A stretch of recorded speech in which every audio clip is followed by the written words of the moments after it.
20 साल के teaching career में जो हारने की सबसे बड़ी वजह है लोगों की, वो ये है कि वो इस परीक्षा के पैटर्न को समझे बिना सिर्फ पढ़ाई करते हैं। एक फॉर्मूला है 20 पेजेस पर डे, 3 महीने, 90 दिन का कोर्स है ये। 3 महीने 4 बातें।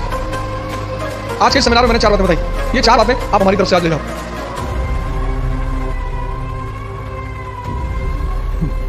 जय हिंद फ्रेंड्स।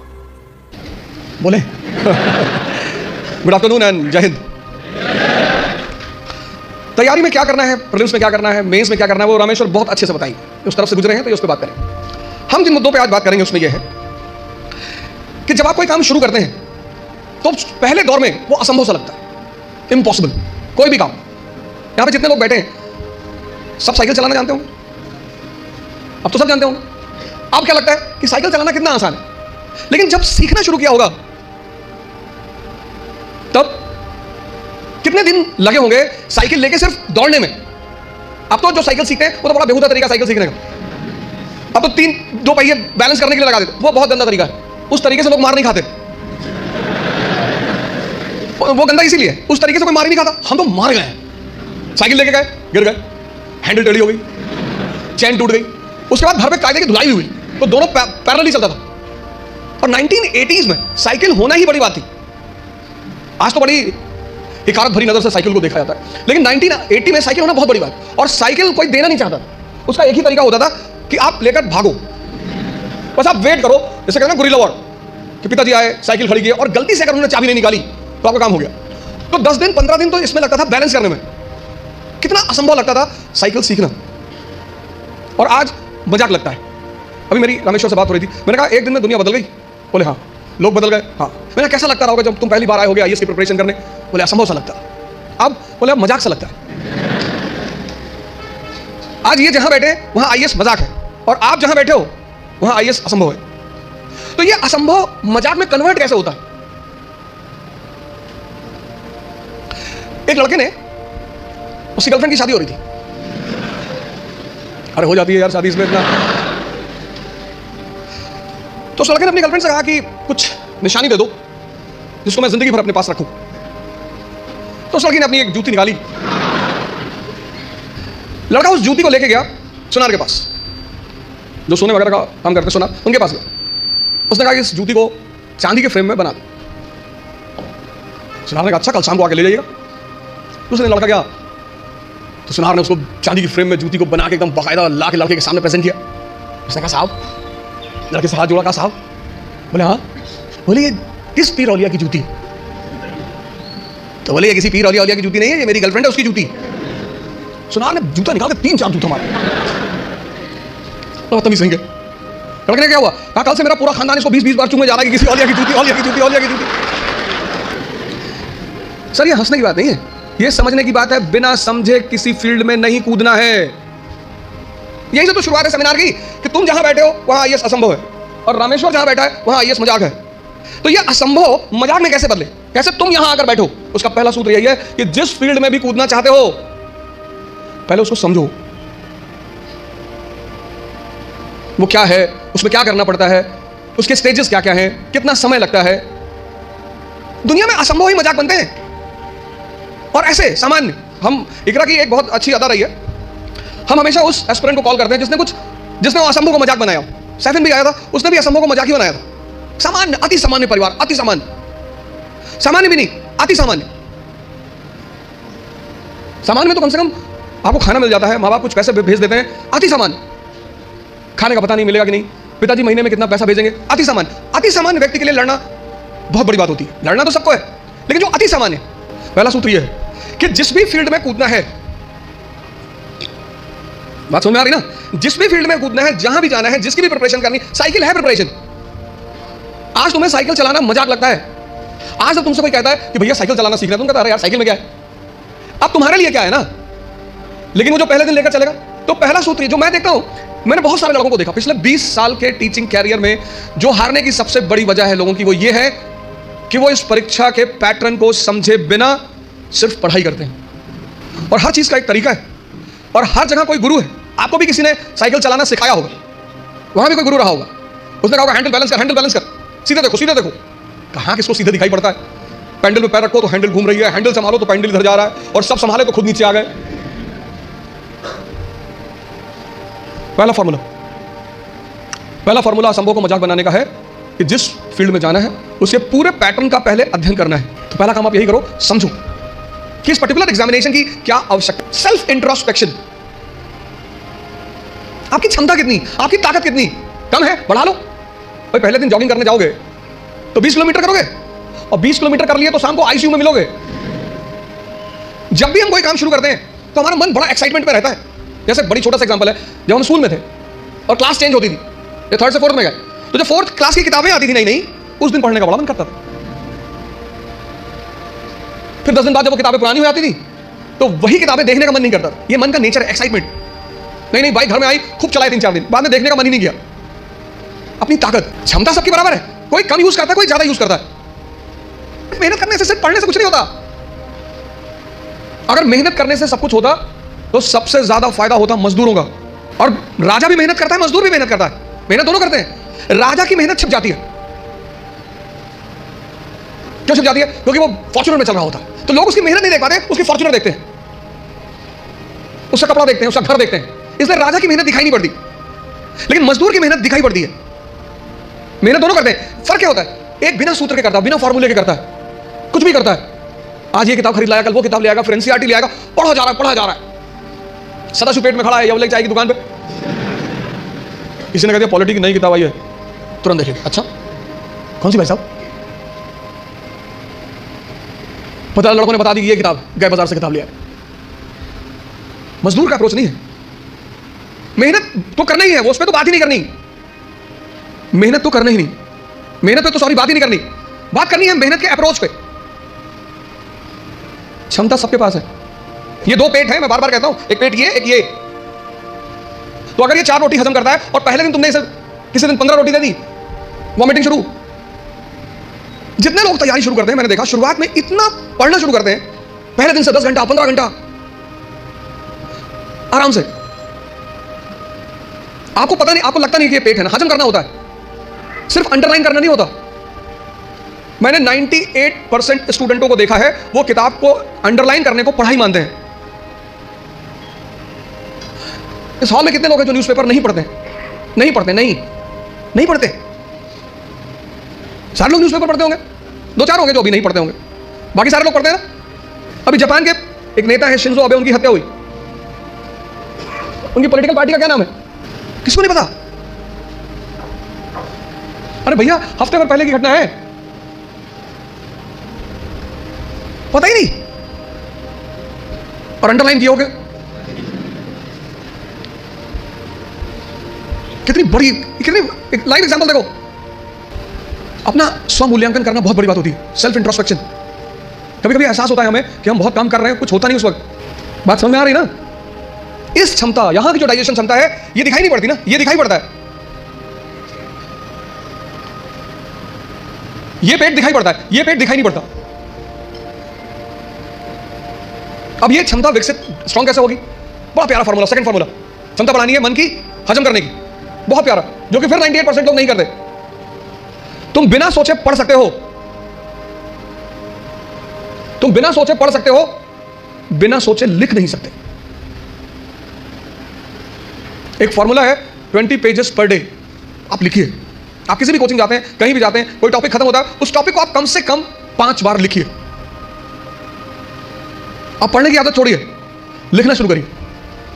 जितना आप लिखेंगे उतना सोचने की क्षमता या हजम करने की क्षमता डेवलप होगी। भाई पहले दिन जॉगिंग करने गए, 2 किलोमीटर गए, 5 दिन 6 दिन 2 किलोमीटर जाते रहे, फिर 10वें दिन 5 किलोमीटर, क्षमता बढ़ी ना? एक दिन में नहीं बढ़ेगी। यह दूसरा फॉर्मूला है, अपनी इंटरनल क्षमता को बढ़ाओ। नहीं बात क्लियर हुई? हाँ? कितने लोगों को इस बात का वो रहता है, मुझसे बहुत सारे लोग मिलते हैं, सर हमें कुछ याद नहीं रहता। आपने हजम ही नहीं किया। मूवी आपको पूरी याद रहती है ना, नॉवल पढ़ा आपने पूरी याद रहता है, पूरा नॉवल, एक एक लाइन, एक एक कैरेक्टर याद है। ये क्यों नहीं याद है? क्योंकि आपने हजम करने की कोशिश नहीं की। ये दूसरा फॉर्मूला, अपनी इंटरनल कैपेसिटी को पहचानो। यही तो है सेल्फ इंट्रोस्पेक्शन। और अगर वो कम है, बढ़ा लो। 3 महीने, 90 दिन का कोर्स है ये। 3 महीने अगर 20 पेजेस लिख ले गए तो तुम बिलीव नहीं करोगे कि तुम्हारे सोचने की क्षमता कितनी डेवलप हो जाएगी, हजम करने की क्षमता कितनी डेवलप हो जाएगी। ये दूसरी चीज, अपना मूल्यांकन, अपनी ताकत को समझना कि मेरा मेरा पोटेंशियल लेवल क्या है। क्लास खत्म हुई, आप घर गए, आप जो 2.5 घंटा पढ़ाया उसको रीराइट करने की कोशिश करो। संभावना है कि आप सिर्फ 30% लिख पाएंगे, शायद कुछ लोग तो 10% भी नहीं रिकॉल कर पाते। तो पहला काम क्या करना है? एग्जामिनेशन पैटर्न को समझना है, ये क्या है,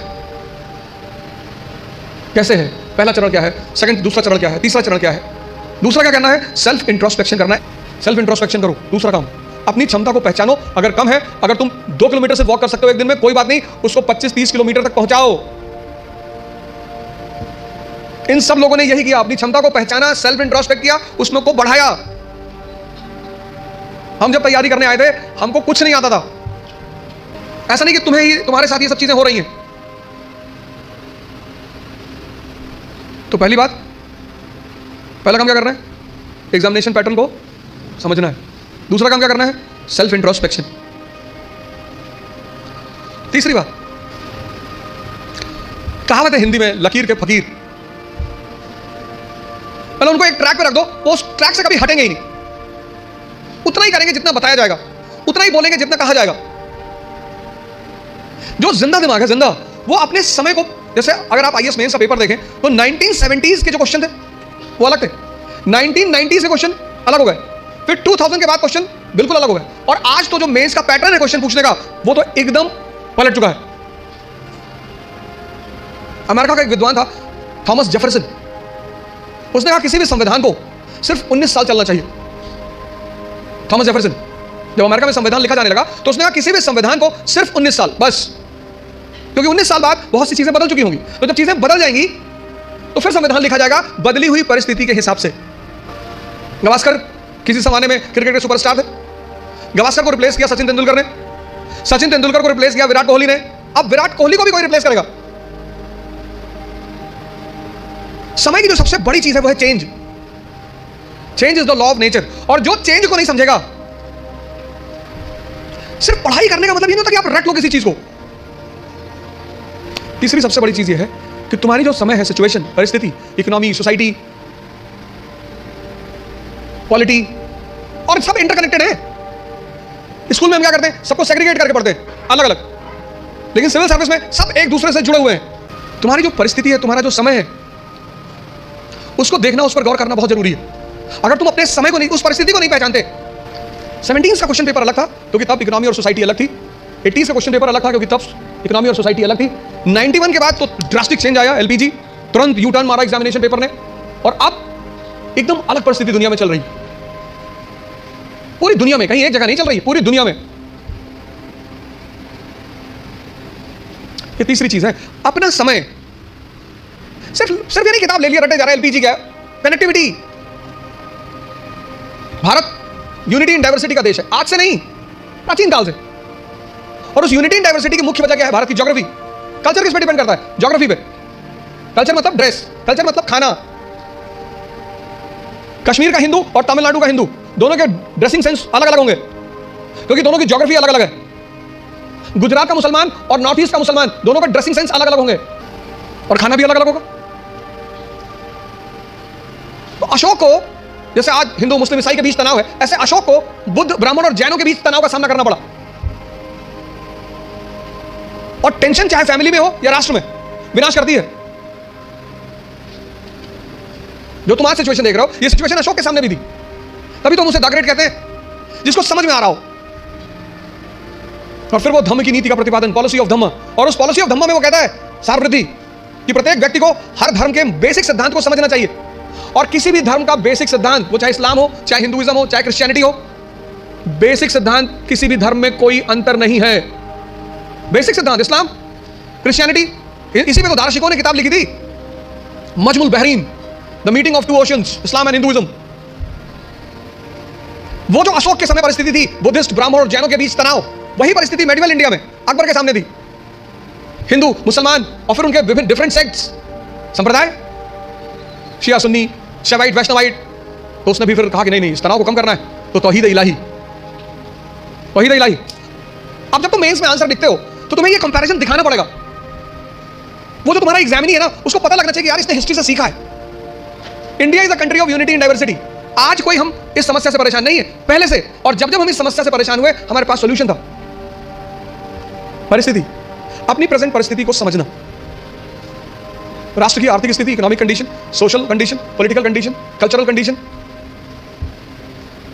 ये 3 काम कर लो आप। और अगर ये 3 काम आपने कर लिया तो आप भी कल यहां बैठोगे और असंभव को मजाक बना दोगे। पहला काम, पूरा एग्जामिनेशन पैटर्न को समझो घर जाकर। नहीं समझते हो, जहां कोचिंग में पढ़ते हो उस टीचर से पूछो कि सर ये है भी क्या क्या क्या है सर, डिमांड इनकी क्या है सर, ये बेस में क्या चाहते हैं सर, ये प्रीलिम्स में क्या चाहते हैं। कितना पढ़ोगे यार? अगर तुम एक बार सिलेबस उठाकर देखो आईएएस का, तो सिर्फ सिलेबस देखकर ही तुम्हारी हालत खराब हो जाएगी। कोई तो फार्मूला होगा जो इन लोगों ने फॉलो किया होगा और प्रीलिम्स निकला। इस दुनिया में हर कोई भी आदमी ओमनीसिएंट नहीं है। अभी आप हमसे 4 क्वेश्चन पूछ लो, हो सकता है मैं ही जवाब ना दे पाऊं। दूसरा, सेल्फ इंट्रोस्पेक्शन करो, अपनी क्षमता को चेक करो। और तीसरा, अपनी परिस्थिति को समझो। इन सबके साथ ये 3 बातें क्लियर हुई ना? इन सबके साथ जो चौथी बात, जो मतलब मुझे बोलना ही होता है, जीवन मतलब युद्ध। ये लास्ट बात, या तो आप हंस हंस के लड़ोगे या रो रो के लड़ोगे। जीवन मतलब युद्ध। 2 लोगों के जीवन में कोई लड़ाई नहीं है। एक चपरासी के जीवन में, चपरासी, कुछ लोग मुझसे कहते हैं मुझे चैलेंजेस नहीं चाहिए लाइफ में। बहुत अच्छा, चपरासी बन जाओ। चपरासी का काम क्या है? साहब के ऑफिस के बाहर बैठा हुआ है, जो भी मिलने आया मीटिंग करा दी, वरना बैठे हुए, क्या फर्क पड़ता है। और वो भी चपरासी अगर ब्यूरोक्रेसी का है, जुडिशरी का है। भाई राजा से मिलने के लिए जो सबसे अहम आदमी होता है वो यही लोग होते हैं, यही इंफॉर्मेशन देते हैं, साहब कितने बजे आते हैं, साहब कितने बजे आते हैं, कहां जाते हैं, गोल्फ खेलने कहां जाते हैं। और या फिर जो लोग हरिद्वार चले गए, जिन्होंने कहा भैया हमें नहीं बनना आईएएस, हमें प्रधानमंत्री नहीं बनना, हमें कुछ बनना ही नहीं। आज आप गेरुआ पहन लो, आज आपके जीवन की सारी चुनौती खत्म, क्योंकि आपने मान लिया कि आप इस जीवन की लड़ाई में शामिल नहीं हो। लेकिन जीवन का मजा भी तो यही है। और करना क्या है? तो जब लड़ना है, जब ये पता है कि लड़ना है,